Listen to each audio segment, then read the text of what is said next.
मुख्यमंत्री असतानाच्या कार्यकाळामध्ये ठाणे महापालिका हद्दीतील ओळा माजिवडा विधानसभा मतदारसंघामध्ये विकास कामांसाठी त्यांनी मोठ्या प्रमाणात निधी दिला होता आणि आज ठाणे महापालिकेचे लोकप्रिय आयुक्त श्री सौरभ राव यांच्या उपस्थितीमध्ये सर्व MMRDचे अधिकारी, PWDचे आणि महापालिकेचे सर्व खात्याचे संबंधित अधिकाऱ्यांचा एक बैठक पार पडली आणि ह्या बैठकीमध्ये 15 ऑगस्ट पूर्वी बहुतांश कामं पूर्ण करण्याचे सूचना आम्ही सगळ्या आमच्या अधिकाऱ्यांना दिलेल्या आहेत आणि ते पूर्ण झाल्यानंतर आम्ही एकनाथ शिंदे साहेबांच्या हस्ते त्याचं लोकार्पण करणार आहोत. कारण शेवटी ठाणे हे शिवसेनेचा गड आहे आणि त्या माध्यमातून ह्या ठाण्यामध्ये विविध विकास कामं कशा प्रकारे करावीत अशा सूचना जेव्हा शिंदे साहेबांनी आम्हाला दिल्या तेव्हा आम्ही कचरा प्रकल्प ह्या महापालिका हद्दीमध्ये राबवला. गायमुखच्या परिसरामध्ये असलेला, त्याचबरोबर नागल्या बंदरचं सुशोभीकरण, त्याच्या बाजूला असलेलं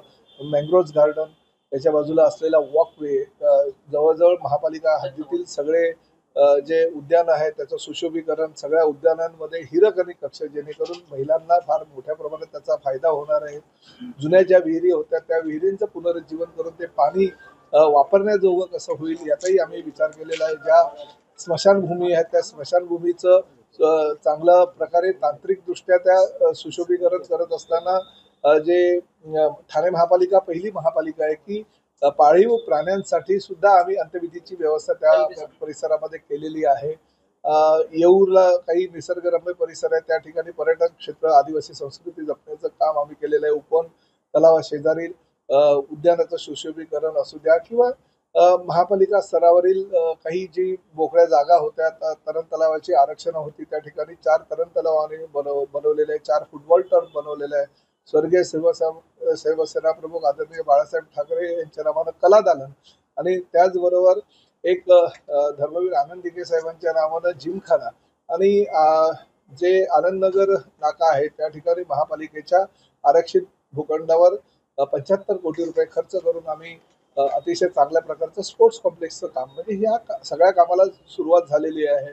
आनंदनगर येथे सामाजिक न्याय विभागानं दिलेल्या निधीतून डॉक्टर बाबासाहेब आंबेडकर विपස්සना केंद्र बनवतोय. तर आदिवासी संस्कृती जपण्यासाठी एक चांगल्या प्रकारचं आम्ही आदिवासी संस्कृती जतन होण्यासाठी उपवनला आपल्या भाईंदरपाडा येथे आदिवासी हॉस्टेलची निर्मिती करतोय आणि त्याचबरोबर घोडबंदर रोड परिसरामध्ये कासारवडोली येथे आगरी कोळी भवन होत आहे.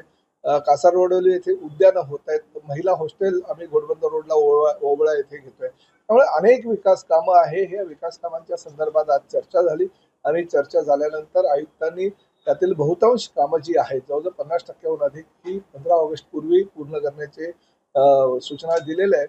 त्यामुळे लवकरात लवकर ही कामं आता पूर्ण होतील.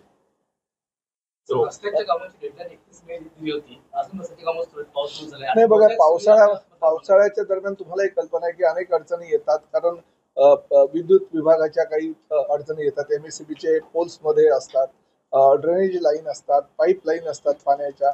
या सगळ्यांवर मात करून आम्हाला बांधकाम खात्याला ते कामं पूर्ण करायची असतात. थोडाफार या ठिकाणी कालावधी लागतो, परंतु मी आयुक्तांचं विशेष अभिनंदन करेल की एवढ्या वर्षामध्ये पहिल्यांदाच, म्हणजे तुम्हालाही कल्पना आहे की 2 ते 3 वर्षापूर्वी घोडबंदर रोड हा पूर्ण पाण्याखाली गेला होता.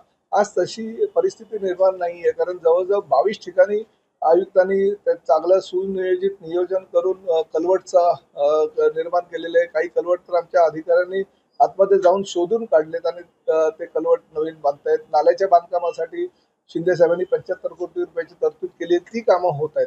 त्यामुळे ठाणे महापालिका अतिशय चांगल्या प्रकारचे उपक्रम आमच्या आयुक्तांच्या मार्गदर्शनाखाली राबवत आहे आणि ह्या पावसाळ्यामध्ये आम्ही शक्यतो कुठल्याही संकटाला आम्हाला सामोरं जावं लागणार नाही अशी परिस्थिती आतापर्यंत तरी केलेली आहे. परंतु शेवटी नैसर्गिक जर हा फार मोठ्या प्रमाणात जर पाण्याचा प्रवाह आला, तर पाऊस आला तर निचरा करण्यासाठी काही अडचणी येतील, परंतु त्या अडचणींवर मात करून आम्ही पुढे जाऊ आणि महापालिका हद्दीतील आमच्या जनतेला कशा सुविधा देता येईल यासाठी प्रयत्न करू.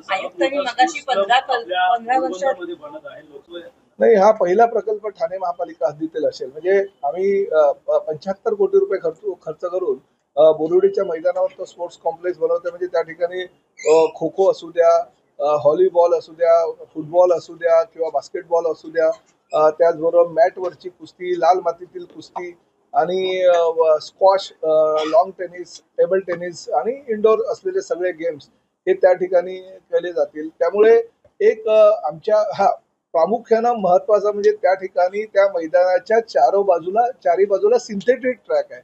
हा पहिला सिंथेटिक ट्रॅक ठाणे महापालिका हद्दीतील आणि ठाणे जिल्ह्यामध्ये असेल की आमची मुलं जी ऍथलीट आहेत ती त्या मुलांना मुंबईला जावं लागतं, परंतु हा सिंथेटिक ट्रॅक झाल्यानंतर जवळजवळ माझ्या अंदाजानं 2 किलोमीटरचा तो ट्रॅक असेल आणि तो ट्रॅक तयार झाल्यानंतर ऍथलीट जी मुलं आहेत त्यांना चर्चगेट आणि मुंबईतली काही ट्रॅकवर जावं लागतं, त्यांना ते जावं लागू नये म्हणजे त्यांच्या 4 ते 5 तासाचा कालावधी वापरेल आणि महापालिकेच्या माध्यमातून त्यांना तो मोफत सुविधा उपलब्ध होईल. तर निसर्गरम्य गार्डन असतील, उद्यानं असतील आणि तलावांचं शहर मानलं जातं अशा ठिकाणी देखील सुशोभीकरण होणार आहे. मात्र आज पर्यावरण दिनानिमित्त कावेसर हिरानंदानी इस्टेटमधील काही पर्यावरण प्रेमींनी विरोध दर्शवला आहे. इकडे सुशोभीकरण म्हणजे घाट घातला जो कॉन्क्रिटीकरण करू नका, मात्र बघा म्हणजे आम्ही पर्यावरण दिनाच्या निमित्तानं त्या पर्यावरण प्रेमींना आम्ही आवाहन करतो की ठीक आहे, आम्हालाही पर्यावरणाचा कुठेही ऱ्हास करायचा नाही ना, महापालिकेला करायचा ना लोकप्रतिनिधींना करायचा आहे, परंतु पर्यावरणाचा ऱ्हास न होता शहराचा विकास हा झाला पाहिजे. कारण पर्यावरणाच्या नावाखाली शहराचा विकास कुठेही थांबता कामा नये. कारण शेवटी छोट्या छोट्या गोष्टींमुळे काही मोठे प्रकल्प अडचणीत येत असतात, अडवलेले असतात. त्यामुळे मी त्यालाही विनंती करेन की काही गोष्टी अशा असतात की जर ऱ्हास होत असेल तर निश्चितपणे तुम्ही महापालिका आयुक्तांपर्यंत त्याची तक्रार करा, परंतु जर शहराच्या विकासासाठी काही योगदान जर पर्यावरण प्रेमीने द्यायचं असेल तर तेही द्यायची जबाबदारी त्यांचीच आहे, कारण ते त्या परिसरातील रहिवासी आहेत. हा मुद्दा वेगळा आहे कावेसरचा. तिथं एमपी थिएटर, त्या पद्धतीनं सिमेंटचा ट्रॅक आणि काही अशा गोष्टी बनवायच्या ज्या तिथल्या लोकांना नको आहे. त्यांचं म्हणणं की ते अत्यंत दुर्मिळ आणि खूप जुनं जंगल आहे, जुनं झाड आहे. ठीक आहे, म्हणजे त्या बाबतीतला आयुक्त निर्णय घेतील, परंतु मी एक गोष्ट सांगतो की पर्यावरण प्रेमी आल्यानंतर पर्यावरण प्रेमी आम्ही सगळेच आहोत, परंतु काही लोक आल्यामुळे पूर्णच विकास थांबवणं हे पण योग्य नाही. परंतु जर काही तक्रार असेल, गंभीर वाटत असेल तर आयुक्त त्या बाबतीतला निर्णय घेतील. काही जागा जर बदलायची असेल किंवा ती जागा सोडून दुसरीकडे करायचं असेल त्यांनीच पर्याय सुचवावा, आयुक्त त्याप्रमाणे निर्णय घेतील. तज्ञांची मदत घेतली जाणार का याच्यामध्ये? हा, जरूर तज्ञांची मदत घेतली जाईल. काय त्यात उलट जे पर्यावरण प्रेमी आहेत त्यातले जर काही तज्ञ असतील तर त्यांनी आम्हाला सूचना कराव्यात, त्याच्या विचारानुसार आम्ही काम करू. शेवटी आम्ही लोकप्रतिनिधी किंवा प्रशासन म्हणून काम करत असताना जनतेसाठी करतोय, आम्ही काय स्वतःसाठी करत नाही. लोकांच्या सुविधा लोकांना मिळाव्या यासाठी आम्ही प्रयत्न करत असतो. तर त्यांनी जर चांगल्या सूचना केल्या तर निश्चितपणे त्याचा विचार केला जाईल. वाहतूक कोंडीचा मोठा फटका